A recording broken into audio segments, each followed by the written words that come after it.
बात जब चाय पर चलती है तो कुछ याद आ ही जाता है। एक मित्र हमारे अमेरिका के थे, एक मित्र हमारे इंग्लैंड के थे और एक हम थे हिंदुस्तानी।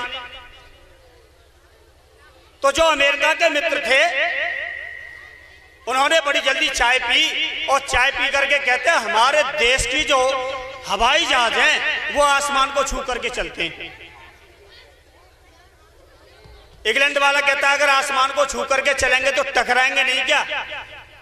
तो उसने कहा 2 आंगुल नीचे मान लो। हमने कहा ऐसा तो हो सकता है भाई। इंग्लैंड वाले मित्र कहते हैं कि हमारे देश की जो पनडुब्बियां है ना वो समुद्र में जमीन पर चलती हैं। तो हमने कहा जब समुद्र में जमीन पर चलेंगे अंदर समुद्र के तो क्या वो टकराएंगी नहीं? तो उसने कहा 2 आंगुल ऊपर मान लो। अब हम ठहरे हिंदुस्तानी, न तो हमारे देश में ऐसे हवाई जहाज थे न पनडुब्बियां थी। अब हमने कहा भाई हम इनको क्या जवाब दें। हमने 1 सेकंड के लिए सोचा और अपनी मूछों पर हाथ फैला करके कहा हमारे देश की जो जनसंख्या है वो नाक से खाना खाती है। हमने कहा हमारे देश की जनसंख्या नाक से खाना खाती है। उन्होंने कहा नाक से कैसे खा लेगी? तो हमने कहा 2 आंगुल नीचे मान लो ना। तो बच्चे आपके सामने वो गीत लेकर के आ रहे हैं,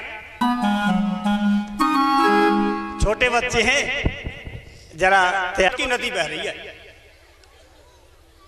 और सरबत की नदी में पुल कहीं था ही नहीं, पापड़ तैर रहे थे। तो हमने पापड़ पर बैठ करके नदी को पार किया और जैसे ही हमने नदी को पार किया तो हम क्या देखते हैं कि आगे मिस्री का महल बना हुआ है